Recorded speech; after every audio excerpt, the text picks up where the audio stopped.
All right, everyone, we are live. We are back. Episode 80 of Stub Luv Live. Man, I've got my man Sean Gandhi here.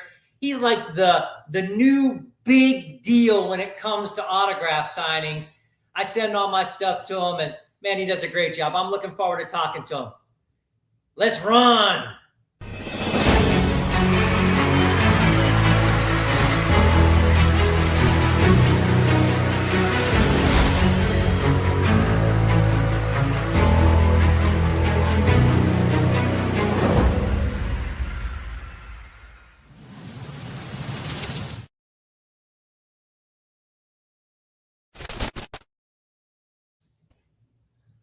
Sean Gandhi in the house. Hey, thanks for having me. What's going on, my friend? How you doing?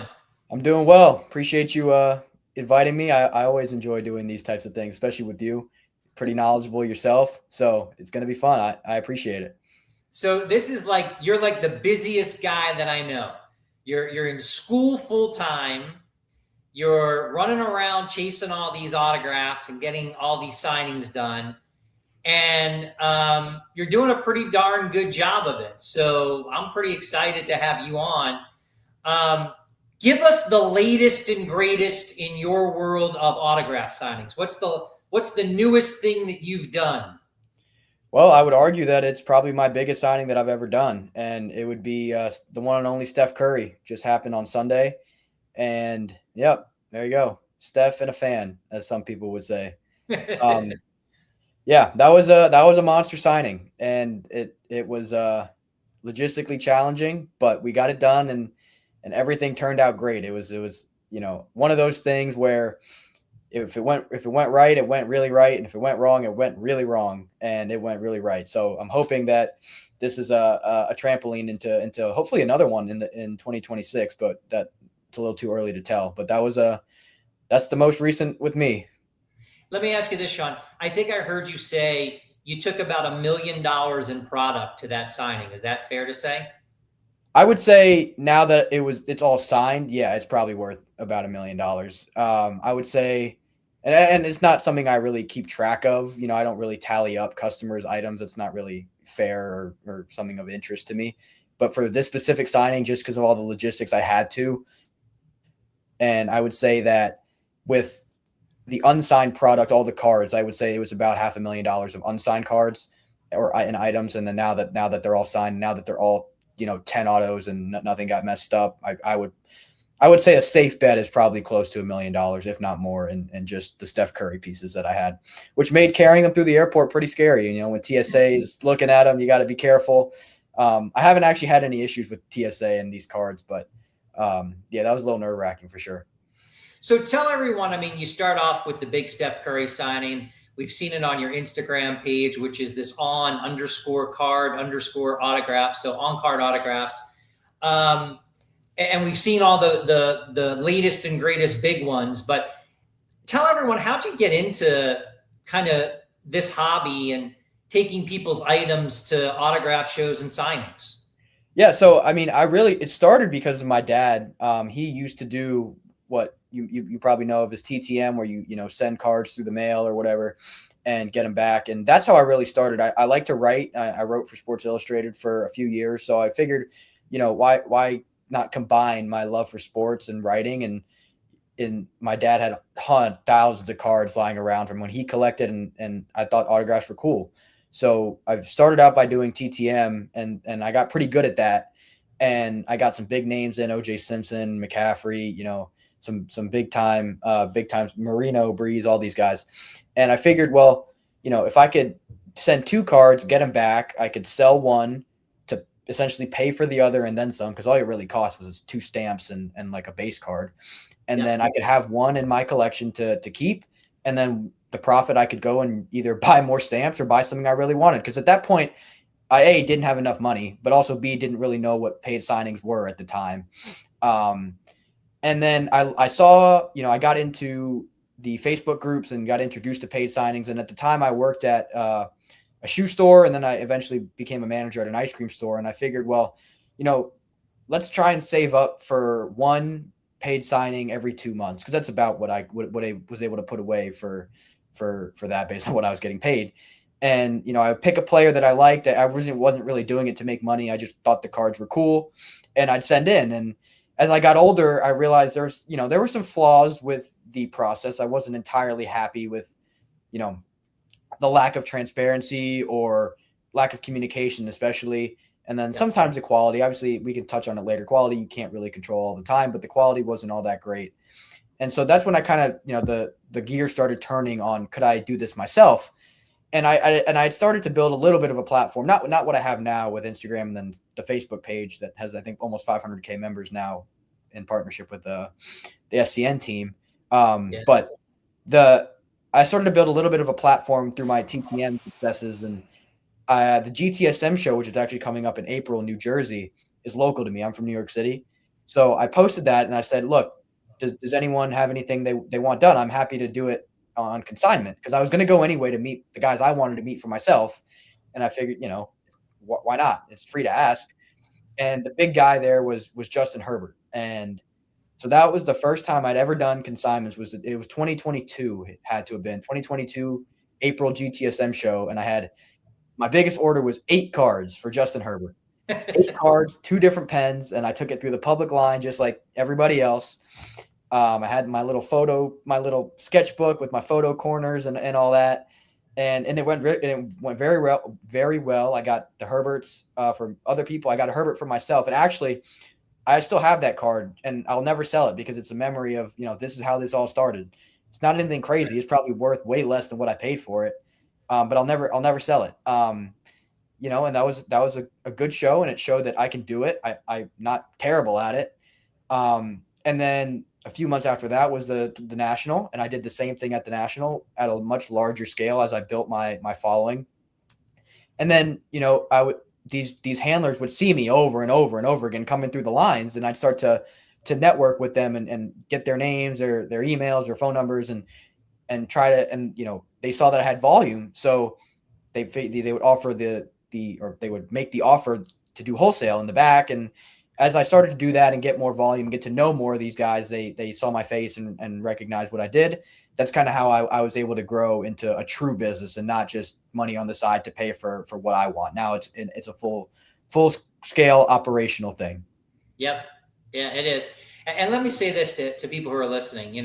I'm a pretty meticulous guy when it comes to my stuff. I like my stuff done right. I like Sean a lot. He's just a good guy. You can tell he comes from a good family. He's a diligent guy, works hard. He's very communicative. He goes out of his way. He's gone out of his way for me. We can't talk about it, but he's gone out of his way for me on a couple of signings. I always think he treats me well. When he can, he takes pictures of my items getting signed, so I have that provenance. But I really like working with you, Sean. I really do. And, I don't trust a lot of people. And it's funny, we've talked a couple of times where I've said, I need to send you some stuff. You're like, yeah, I'm not participating in that signing. And I'm like, ugh. It's like, well, send it to this guy. He's doing it. I'm like, I don't like that guy. I like you. I want to use you. So I kind of tell everyone who's watching, if you have items to send in, tickets especially, because, we'll show some tickets and we're going to talk about a lot of the do's and don'ts, because Sean's an expert, and I want everyone who watches this to see his insight and get his expert opinions. But I think Sean does a really, really nice job. And you're trusting someone like yourself with these high-end items, and like with tickets. Look, if something gets messed up, I'm not going to be able to replace it. More likely than not, it could be very hard for me to ever replace it. Some of these things are one of one. So you want to be able to send it to someone who's incredibly trustworthy and diligent. And honestly, Sean, you check all those boxes, and we appreciate it. I'll say this too. My good friend, Sean Morgan from Famous Inc., he doesn't trust a lot of people. He's a tough guy. He's a tough dude, but he trusts you and you work with him. And he's kind of let you into his inner circle. So, that really means a lot to me. So good for you. It's really great. Thank you. Really good. I want to go ahead and I want to show some more. So this is you, Sean, and Barry. Barry and you are boys, huh? Barry and I are boys. That's one way to put it. No, he's the best. I mean, whenever someone asks like who is your favorite athlete to work with, it's Barry Sanders, and it's not even close. Like he's honestly one of the nicest people I've ever met, and it's just I wouldn't say we're friends. We're not friends, but I feel like if we were walking down the street, we'd recognize each other, and it's crazy. He knows things about myself. I think I've told this story before on somewhere else, but like he knows things about myself and my dad that I don't even remember telling him. Like we I think it was 2 signings ago. He asked me like, how did your season go? And I was like, huh? What are you talking about? And he's like, you played intramural this year, didn't you? I'm like, oh crap! Yeah, I did. I don't even remember telling you that, but yeah, I did, and it went well. And Great. he remembers like where my dad's from, and he asked me after my accident how I was doing, and it was, he's just an all around great guy. I look forward every time, and he also gives a great signature every time, and he cares. It's funny when you say this, Sean. And look, I've gotten Barry at private signings before, and I've gotten him at shows. But Barry, as a player, was really tough. He was not like easy to get when he played for the Lions. I mean, I think I got Barry like once or twice, but I was rejected plenty of times. Here's another guy who was rejected by a lot too. But you do a lot of work with Sean Morgan and Famous Inc.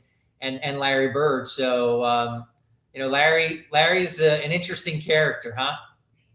Yeah, definitely. I mean, I'm supposed to be seeing him with Sean in a month, actually, again. So, but yeah, he's you know very quiet, doesn't say anything. I think the most words I think I've been around for him to speak was 8, and it was talking about fishing the entire signing. I think it was 8 words. But that's how he likes it, and that's how kind of we like it too, right? I mean, it's all business. He walks in at 8 a.m., he leaves at 9, basically, and we're done. It's in and out, and it's all very meticulous. There's no, it's really business like. It's all seamless. No inscriptions, makes it easy. There's he walks in and he walks out. It's fantastic. He's a nice guy. Like, it's not, when I say he doesn't talk, it's not because he's mean. It's just I mean, you can see in the picture he always smiles in the photos. He'll always take a photo. I wish I'll he tell had you this, Sean. As a player, he was rough, man. He Yeah, was and real that's rough. what a lot of people say. It's funny, right? Like, because on the court he wouldn't stop talking, and here now he doesn't say anything. But like I said, it's not because he's mean. Like, I wished him a happy birthday, and he's a great guy. Or well, he's a Here you good go. Here's another one. Another big name, man. You're finding all the big names. another Sean Morgan exclusive right there. Yep. Yeah, Dr. Dr. J, J, man, the man. very nice autograph. He's a very nice guy too. He and Barry really take care of the items. Like, they make those are the types of guys that make my job easy, right? Like, I don't have to like direct them or micromanage. They either ask questions or they already know kind of what to do, and it's a lot of fun working with those guys. Jerry Initial too. Jerry. Jerry too. I Yeah. actually haven't seen Jerry in a while because I was supposed to see him at the National. Obviously, due to the accident, I missed him. But hopefully I'll get to see him. But he's a really nice guy too. He's very, for being the GOAT, he's actually very humble in person, which I So love. so Sean, did you know that I was an in-person chaser at one point? I didn't. When you said that about Barry, I was kind of confused, but obviously I put it 2 and 2 together. But I did not know that. There you go.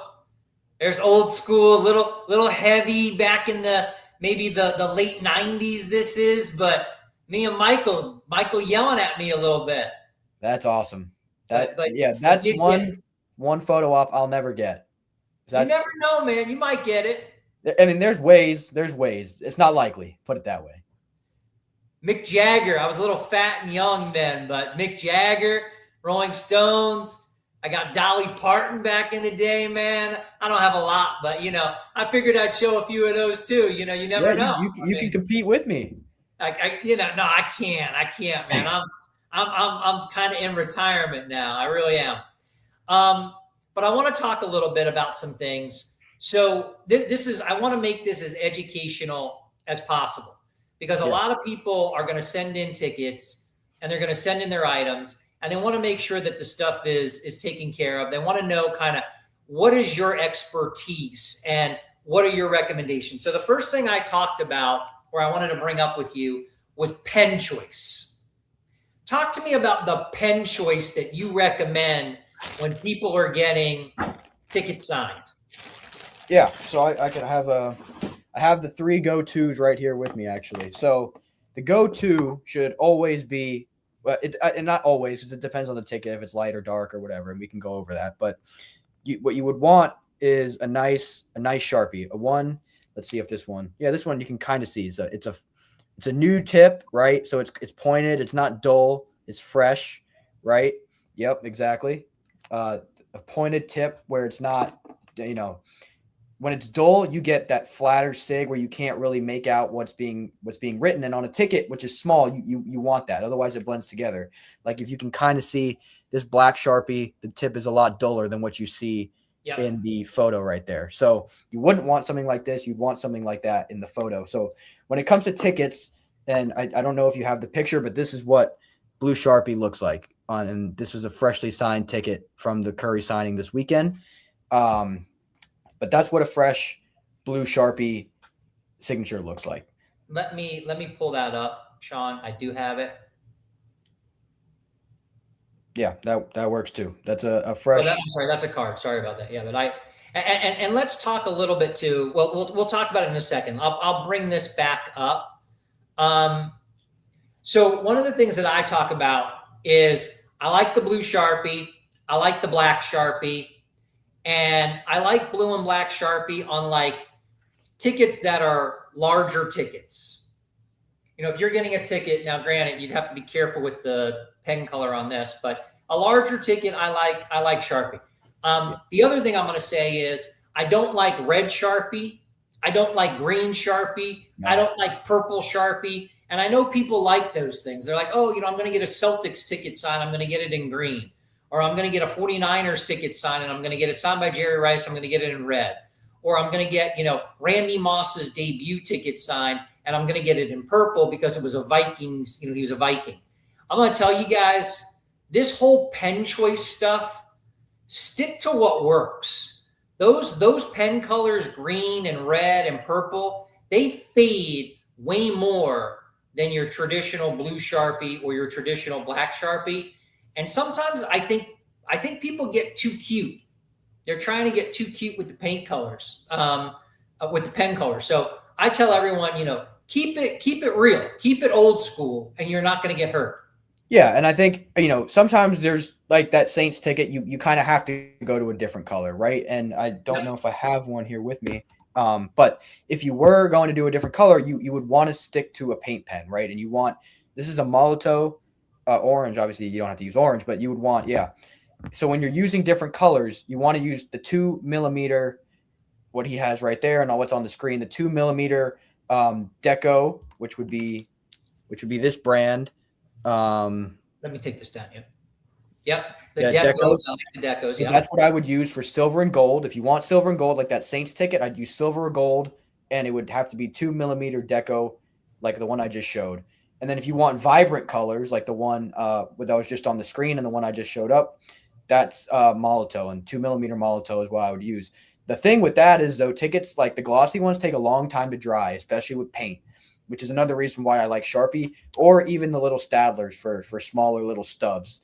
I've done a few of the bird tickets from the early 80s where they're, just like little squares basically. And you have no other choice but to use Stadlers for two reasons. And it's another point that we haven't mentioned yet is if you use too heavy of an ink, like a paint or a Sharpie on a paper ticket, like the ones like Larry Bird's debut ticket is a square, like it's literally a paper square. And so like you're talking like this, like it's kind of like it's something that could suck up the ink. That's where I was going with that. If you use a Sharpie or paint, it'll absorb into the material and it'll bleed. It'll either go through the back or it'll just look like blotchy, right? And you don't want that, especially on a ticket where, if it's blotchy, it'll be very, how do you say, like very full, and you won't be able to read anything on a small ticket. So if you use a Stadler, which isn't liquid based, I mean, it's ink obviously, but it's not liquid based like paint. Yeah, like that, it'll stay fine, and you can actually read all the details without it seeping through to the back of the ticket. And so that's very important, especially in the vintage tickets that I've noticed. Yes, absolutely. And I'm a huge fan, Sean, of the Stadlers. These pens are not easy to find. And I know you go to signings and it's your business, but as someone who's just a collector, these pens are expensive. Sometimes they're not available on Amazon. I've gotten them off eBay before, but they could be, you know, a couple bucks a pen. On the end here, I don't know if you can see it, it says F. Mm-hmm. So they have a fine point, and I really like the fine point, especially on small tickets. 100%. I would only, first of all, I don't love a lot of small ticket sign, but if I'm going to go ahead, Sean, and I'm going to get a small ticket sign, I'm almost exclusively using a fine point blue Statler. You have to, because if you go to a medium, you're basically using a Sharpie, and you might as well just use Sharpie at that point. And I was exactly going to say the same thing. This right here, this is the medium Statler. It has an M. And I have some of these too. It's pretty much a Sharpie. And look, I like the way they write, but you know, there's no need to have the medium blue Statlers if you have the Sharpie. Yeah. I mean, like you said, if it's a small ticket like the Paper Bird debut, you have to use fine Statler. And they have different colors if you want. Like they have green. I mean, those are really expensive because they don't make those anymore, I don't think. But you know, you can play around with the colors like that. But on small tickets, you have to use fine Statler. Otherwise it's gonna not turn out how you would think or you were envisioning. Absolutely. I think another big thing that we need to talk about is how to prepare the ticket that you're going to send in for a signing. Hold on, I'm getting some comments here and I'm not seeing them. I have people saying Howard and MJ the goats. Yeah, that's funny. What's up? TJ is online, loving it. Vintage cards, same thing, and I agree with you, TJ. You know, you got to use the fine point Statler. You got to be smart. Vintage cards can also absorb all that ink, and you don't want to have that happen. So you know what's funny about that? I actually did I can't remember. It's either it's 62 Pete Rose, right? No, his rookie's 63, so it's got to be the 64. Yeah, 63. So the 64 with the All-Star rookie trophy in the bottom. I actually did those in red paint one time, and they actually look really good. So if you prep them properly, you can have a little bit more freedom. But the rule of thumb, like you said, let's stick to Sharpie on paper, anything. Photos too, anything. I get real nervous with that, Sean. I really do. And I know a lot of people that they talk about, well, I like the different colors. I like the pink. You know, I like that really light blue. And you know, I do too. I think it really does pop. You know, I mean, I'm being honest. I mean, it does. But at the same time, you know, you got to be careful, man. I mean, I don't know. The paint makes me nervous. It always makes me nervous. I'm sure it does you too. It is a little harder when you're handing them a paint pen because you never like if they push too hard, the ink pools at the bottom and then you're screwed, right? You know, you'd rather have them go a little softer and there's a greater chance of a streak, but if the ink pools, then you just got a pool of paint on your item and you can't clean that because you just be smudging it all over the surface. The other thing, Sean, too, prepping these pens right before the signing or right at the time of the signing is so clutch. No, you have to. Otherwise, it's not going to work. You have to. Yeah. I mean, you don't understand how many hours I spend doing just shaking. Like I just sit around in my dorm randomly at once a day, like leading up to the sign, just shaking pens and like dabbing them on stuff. I don't know if I have it anymore, but I don't. But I like you. If you seen my table in the back rooms of these things, there's just papers just with dabs and things because you have to keep running them. You have to, otherwise, you know, it's not gonna come out as you want. But I also I know you want to talk about labeling because that's one of the biggest things. So this is a big thing. And look, I mean, I have no criticisms of this card and the way it was labeled. So there's a couple of things that this guy did. He went ahead, he put a Post-it on the top, Sean, no cert. So he didn't want, you know, a sticker to go on it from a grading company. He says blue Sharpie. He then says sign to the right of legs, which Curry did. And then he's got, you know, another little arrow directing it. But Steph's pretty much got almost the entire card to work with. So he's not going to run the autograph off the card, and he's not going to run the autograph into the Post-it note. Mm-hmm. Yeah. And I'm putting together a little prop here when the time comes. But when it comes to stuff like this, I think this is good. What you have. Let's show us the prop. Show us the prop. So this is what I had for the Curry ticket that I showed in the beginning, right? This is what I label. I relabel all my customers' pieces unless the way they send it is how, like, they ask me how do I want it and I tell them. But this is how I do it, right? So you've got uh you've got blue Sharpie, right? What instrument you want. The apostrophe or the quotation marks are for if there was an inscription there, hypothetically. That's where you would put the inscription. The SAG is me, so I know it's my item. And then the ones on the other side, that are initials, so I know whose item it is. And this is all you really need, right? Because it gives the athlete enough space so that where they can sign their full autograph without hitting the post-it or going off the top of the ticket, right? And it's very clear as to where they want it. Now, let's say they are confused. Now you just say, well, okay, look, here are the arrows, but you can always direct them, right? There's enough space to where that they're not feeling cramped. And I know you had, an example where they would feel cramped. This is not going to work. That isn't going to work. And while I get that you want, the white space, you just want the white space. If you take the top post-it off a little bit, you can see, yeah, exactly. I know you want the autograph in the white space, but that's something to tell me, right? That I can tell the athlete, or you can send it to me like that. I mean, don't please, but just know that I'll be changing it to where how I had it, like the one you just saw. Yeah. That's something to where I can direct the athlete to say, okay, look, hey, Barry, you see this little white space. Can you try and fit your name all in the white space? And if he goes to into the gold a little bit, so be it. But that's better than him hitting the post-it, and now you've got an incomplete autograph, meaning you won't get a 10, regardless of if the rest of the SIG is perfect.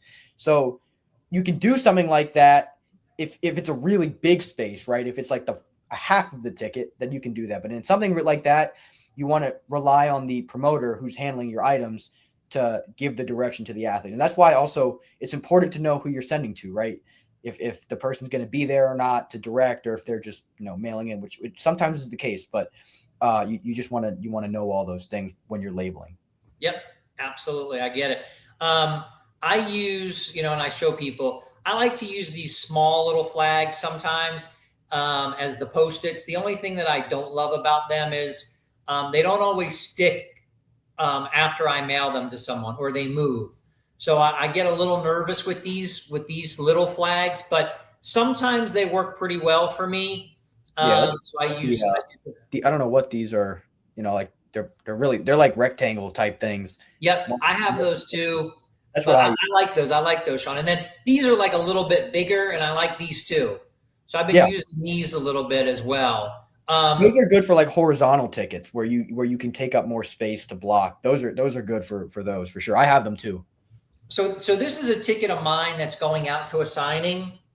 It's John LeClair's NHL debut, and I'm a big Flyers fan, even though he played here during his debut for the Canadiens. So I went ahead and I put, John LeClair with the arrows. I want it in the area that's pretty light. I also put NHL debut, and I tell everyone, man, spell it out, because these guys do not know how to spell debut, and they don't know how to spell a lot of these things. And then the only other thing that I do, Sean, I put on the back my name, my address, my phone number, because I don't want the ticket, if God forbid it gets lost or it gets misplaced or it gets in someone else's pile, there will at least be, that record. I probably should put your name on it too, but I don't do that. But I'm sure maybe you do. I don't know. Yeah, like I said, I relabel everything regardless. I mean, if it's perfect, then no, it doesn't have to be done. The only thing I would change on that is if you bring it back up, is I would either in, like I said, in quotes, or take a pen and underline NHL debut, because sometimes they're gonna miss it, right? Yeah, it just looks like if you look at the Curry ticket, it looks like blue Sharpie, and if I were to write something underneath, it could just be blue Sharpie fine tip or something, something that isn't differentiable is not a word, but something that differentiates the pen color from the inscription. You want to make sure that, so it's not, that it doesn't blend together. So in an underline, a highlighter I've done before, or just quotation marks, just so that I know, or whoever you're sending to knows that that's what you want. And it's not just like an identifier, right? That's a good tip. So this is one I'm sending out to a Vernon Maxwell signing. Not really a big name, but I kind of did this. It's a full ticket. So I wrote out, please sign in the light area, Blue Stadler. And then I tried to box it in there, but give enough space. And I saw what his autograph looked like. So I did a little research to make sure I knew what his autograph looked like. Is it really big, like kind of like and bulky, like Darryl Strawberry's autograph can be, or a smaller, kind of thinner autograph that maybe like Reggie Jackson's autograph is. So, and then I put above, where kind of I want it, and Vernon Maxwell, and then in quotes, Mad Max. Yeah, exactly. And like I said, the only thing I would change with that is, since you got room at the top, I honestly would just make another Post-it with Blue Stadler. So that way it's not kind of like slammed in there at the bottom and someone misses it. You got room. You got room up there. You might as well use it. But that's this is the pro. This is the professional talking. Yeah, My man is talking. That's how I would, like, if I received it like that, like how you have it, I would relabel it myself. But if you and do it how I said it. But if you send it to me like how I described it, then I'd leave it alone, and I'd add SAG on there somewhere just so I know it's mine. Probably on the back somewhere. But I mean, that's good enough, if you just want to take it to that next step. I always, like I said, name, address, and phone. It makes me feel better about it. Yeah, no, for makes sure. me feel better about it. And here's kind of, this is what I started with for the LeClaire debut, and then this was the one I did for the Vernon Maxwell debut. So there's you can see how kind of like the Blue Stadler's kind of shoved in there. It may get missed, if people. It does. You're right. All right, I man, come on. I'm all right, but I'll fix it. The other thing I was going to say too, and I have some notes here. Make sure that the autograph location is in the space and place that is best to take an autograph that's not going to cover part of the ticket that you don't want covered. So I would tell everyone, if you're getting tickets signed, don't have them sign over the date of the game. That's not great. And I would also try to keep the autograph small.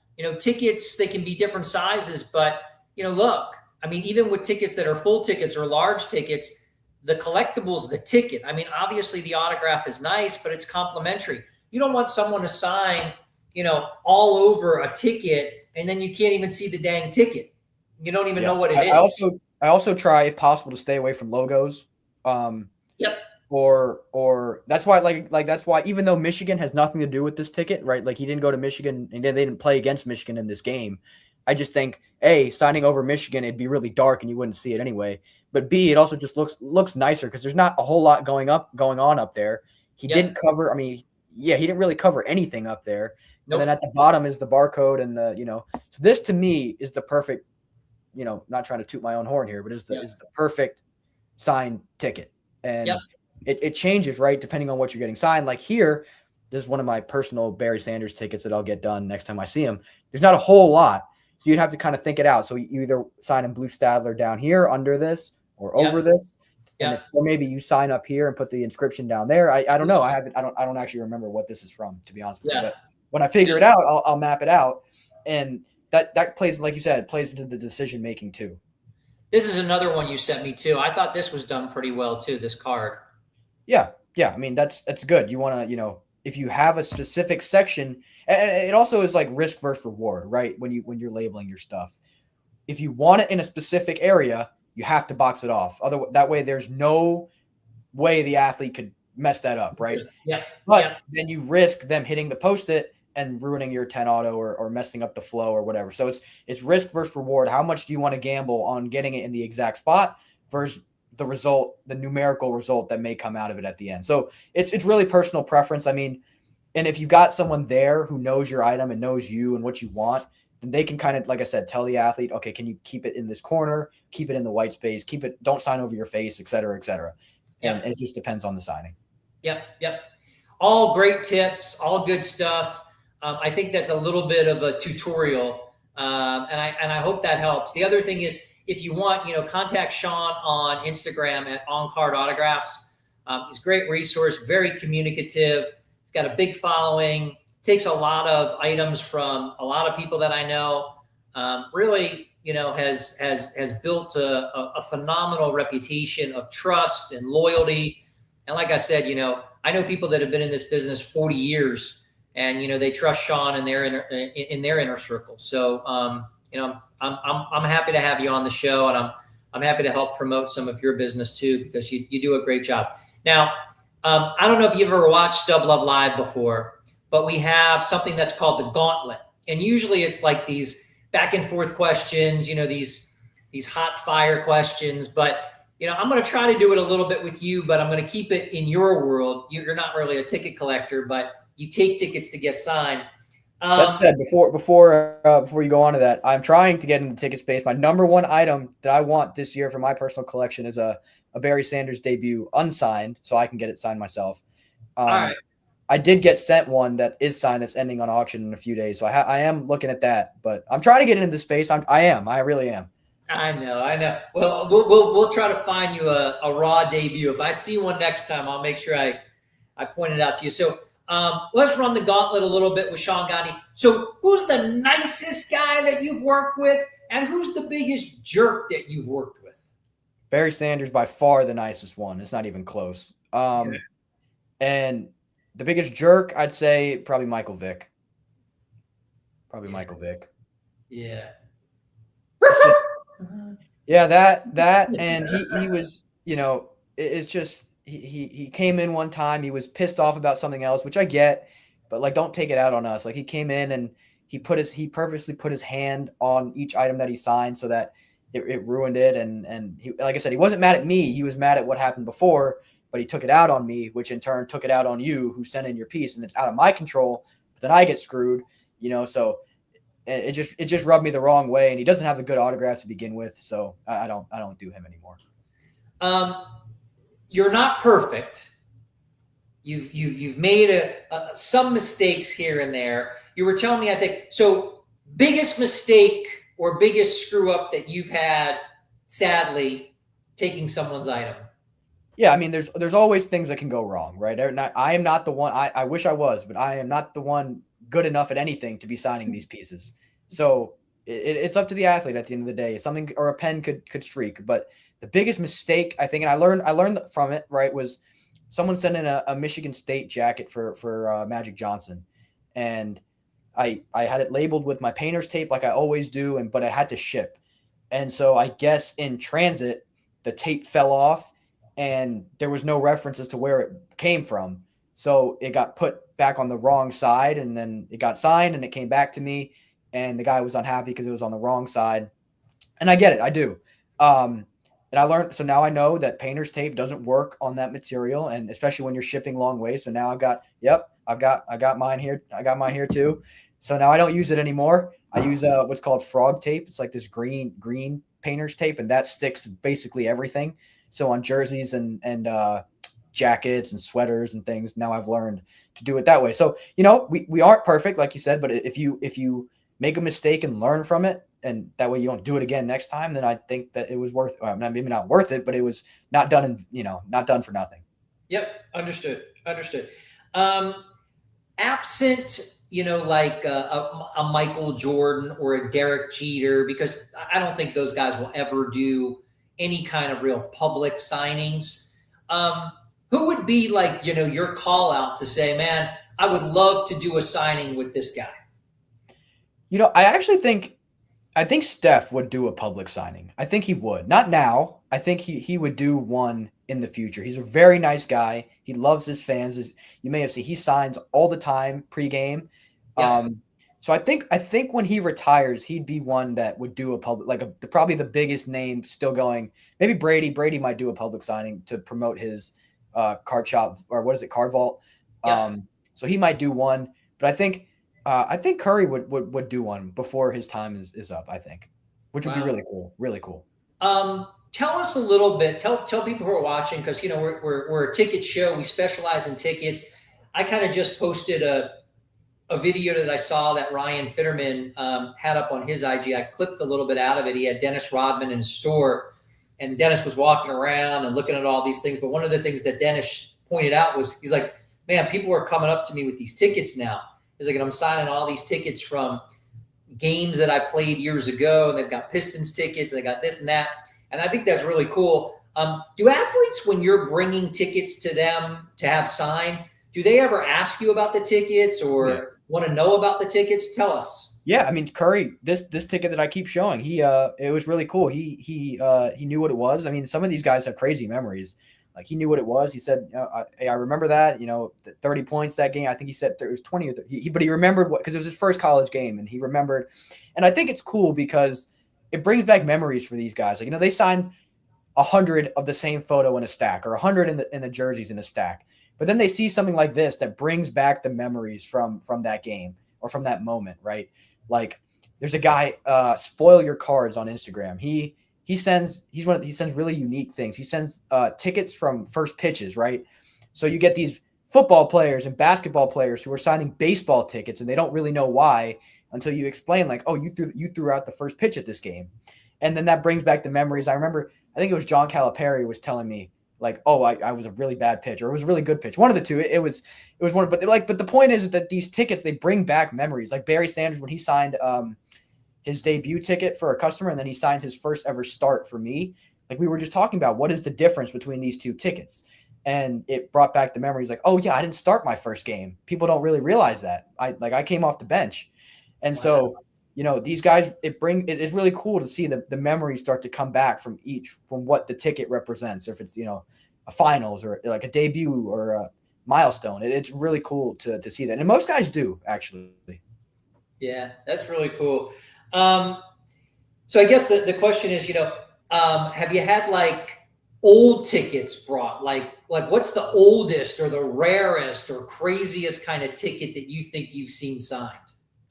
I guess you're just like debuts, maybe. Yeah, I think debuts would probably be the rarest. I think I've had a few of and I'm not a baseball guy, so you might have to pitch in here, but it's like the best game that Reggie Jackson had in that World Series where he where he hit the 3 home runs. Yeah, I've had that one. Those are big tickets, and I've had those signed a few times, which is pretty cool. Yeah. I'd say those and debuts are probably the coolest. Like the Barry debut I had signed last time was cool. I wanted it so badly, but I couldn't keep it, obviously. I get it. Nice. Well, Sean, look, I got to tell you, we've been going for 42 minutes. I could go for 442 minutes with you. You're just a wealth of knowledge. You're a good dude. I don't let people touch my stuff unless I really trust them.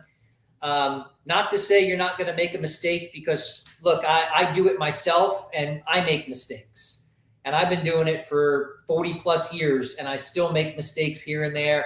Like you said, you can't control what the athlete's going to do. Sometimes they'll drag a pinky through something and it gets smudged. Sometimes, they'll hit a Post-it and I'll get a 9 from PSA.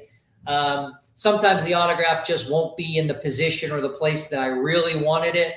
Or maybe the pen didn't work all that great. It streaked a little bit, but it kind of goes along with the territory. But Sean, you do a great job. I've sent you some really high quality stuff. You've never disappointed me. You really take the time. And I would tell everyone, look, ma'am, I know there's a lot of guys out there that do it. I really do. I'm going to say it. I think you're the best. And I'm happy that I had you on my show. I'm happy that I've gotten to know you. And look, you go out of your way for your clients and your customers. And so do I in my business. So good for you. Thank you for that. Yeah. I mean, look, the reason I started this, the reason I started this was because I wanted everything that, I wanted to do everything that I wish was done for me when I was doing this, when I was 16 years old, sending whatever money I had in tips from the ice cream store to get my card signed, and I'd be left on red or not being told what was happening. And so I wanted to change that when I was able to. And I think I built a good base, and like I said, doing things like this, I really appreciate you letting me do, so I can spread the knowledge, even if it's not with me, even if I'm not doing a signing, but at least now you guys know what to do to give yourselves the best chance. So Howard, I appreciate you having me on, and I'm glad it was productive. Yes, it really was, man. Sean, thank you so much. Sean's been running around the country with signings. He's just back at school. He's a college student. This guy's doing it all, man. I respect this guy. I want my kids to be like this guy, man. He's really working hard. So episode 80 of Stub Luv Live with Sean Gandhi. Man, we're done. OnCard Autographs. There's some underscores in there. Hit him up on IG. He's a good man. Thank you so much, my friend.